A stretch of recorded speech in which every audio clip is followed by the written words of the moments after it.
Today's episode is brought to you by Mazars. SoundCartel.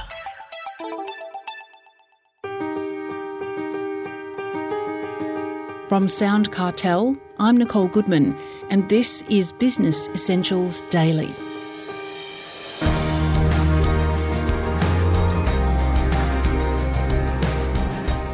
You've worked hard all your life to create and grow your business. But have you thought about the next stage, when you exit your business? How do you set it up to get the best price? How do you know what it's even worth? When it comes to exit strategies, Kerry Boulton understands better than most. She was Managing Director of Freight Management International from 1983. Kerry bought the business from parent company Main Nicholas and grew it by 34% every year for 9 years, until she sold it in 1996.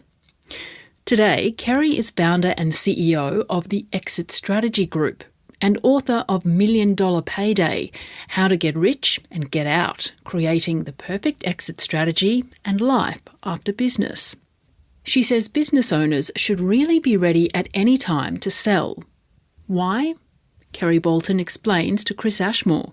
There's a lovely quote from Kerry Packer many years ago when he sold Channel 9, and he said, "You only ever get one Allen bond in your lifetime." I love that quote, and that really applies to any business whatsoever. If you can have your business ready to sell whenever, if you do happen to get an Allen bond come along in your life, then wow, take the opportunity, take the money, and off you go. If you can run your business so that it is ready to sell at any time, you can have a lot of comfort in understanding that you're getting the best value that you possibly can. Well, you have a 4-step process on how to exit a business. Can you walk us through those steps? I like to think of it in the acronym sense, so that it's exit, which is evaluate, explore, innovate and transition. So in the first stage, you want to evaluate all your different goals around the business, and you want to make sure that you can get some alignment. In a lot of businesses particularly, there's more than one shareholder.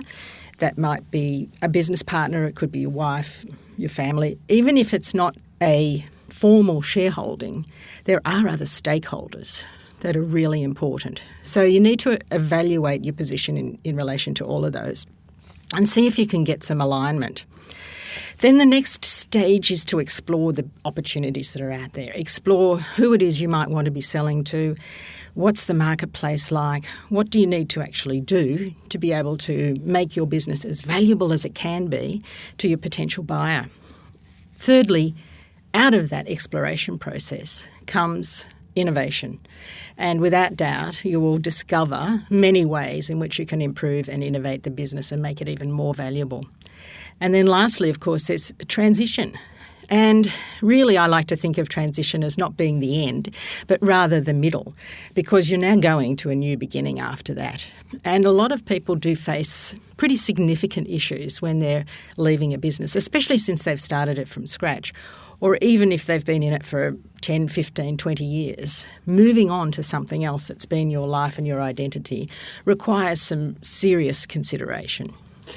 Well, for somebody who wants to sell their business, they've made the decision, how do they make it attractive to perhaps get the best price from the buyer? One of the things I really ask everyone to think about, first of all, is who's going to buy your business? Who potentially might buy my business? And when you've given that some thought and some brainstorming and worked out who it could possibly be, you can then position your business to be as attractive as possible to that buyer. So there are several key drivers for business value. The main ones that everyone would be looking for will be simply your financials. Obviously looking at your financial performance to understand how well the business has been going over the last 3 years minimum. And a lot of business owners have tended to use their businesses to fund their lifestyle. And so it's important, this is about giving yourself enough time, it's important to make sure that you get those financials cleaned up, so to speak, and structurally looking as good as they possibly can, and that you can see some future growth as far as the business is concerned, which actually is the next really key issue, looking at the growth potential. So if you have specifically thought about who you're targeting, you're treating them like they're your best customer that you could possibly have, then you want to be able to position your business to show the growth potential that there is in that particular marketplace. The third thing would be any risk that there might be in terms of over-reliance on either a customer or a supplier or even a key staff member. If that exists, then look at ways to be able to mitigate that. Put something in place to be able to minimise it as much as possible. That's a discount that a buyer will actually apply. Cash, of course, cash flow. Does your business use cash or does it create cash? The more cash a potential buyer has to put into a business, then the less that they're likely to pay for it. Even though you might have a good, strong, profitable business, if you actually haven't managed your cash flow for sale, then you are going to create a discount as far as any future buyer is concerned. The next thing would be business differentiation. How many times have we heard it said, try to find something that puts a moat around your business? And this is actually one of the key areas that Warren Buffett looks for when he's investing in a business. How differentiated is your business from your competitor? Have you got something that makes you unique? If you haven't got it, you have to find it and create it, because that's going to really add value for you. Another area that people don't often think about is any future recurring revenue. Have you been able to think about ways that can improve your business by creating future recurring revenue with, say, maintenance contracts, ongoing service agreements, subscriptions of some sort? So really thinking about how you can do that. Future value of contracts is really important, and future recurring revenue. Customer satisfaction. Who needs a dissatisfied customer? Well, occasionally that's good because it keeps us on our toes. But customer satisfaction is really important. And if you go out and measure your Net Promoter Score, which is a metric that's used often these days in business acquisitions, particularly larger businesses, I'm sure everyone's found a little pop-up on an online questionnaire which says, how likely are you to recommend us? Well, that's those businesses actually measuring their Net Promoter Score. And lastly, it's key person risk. If your business can run without you or, say, a manager for 3 months, and you can just check the figures occasionally, you can go off on a holiday and, spend time at the beach, so to speak. If you can do that, then you have a great business that's running on autopilot. And that should be your aim. Your aim should be to actually get yourself out of the business and be able to take a decent vacation regularly so the business can run by itself. And what are some of the potential hurdles you need to overcome when selling a business? Clearly, you have confidentiality matters, things that you need to keep to yourself, and it's very important. It will depend on how you run your business as to who you take into your circle when you're going through this process. It could be that buyers will fall over. You may well have 2 or 3, and that's great if you do, but you need to do your due diligence on the buyer as much as the buyer would do their due diligence on your business.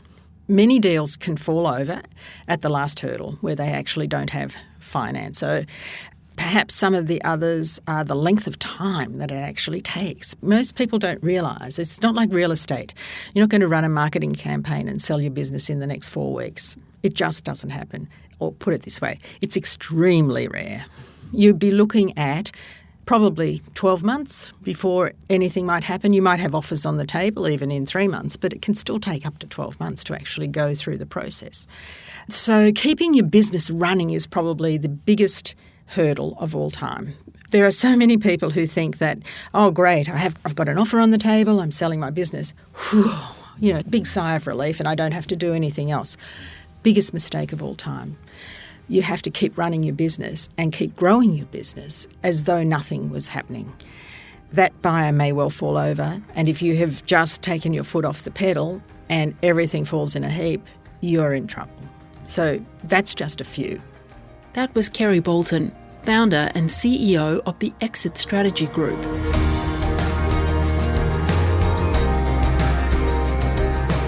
This episode of Business Essentials Daily is produced by the team at SoundCartel. Thanks for listening. I'm Nicole Goodman. We'll bring you more Be Daily tomorrow. Follow @BE Daily Podcast across social media and head to bedaily.com.au for more from the Business Essentials Daily podcast. SoundCartel. This episode was brought to you by Mazars. To find out more, visit mazars.com.au. That's mazars.com.au.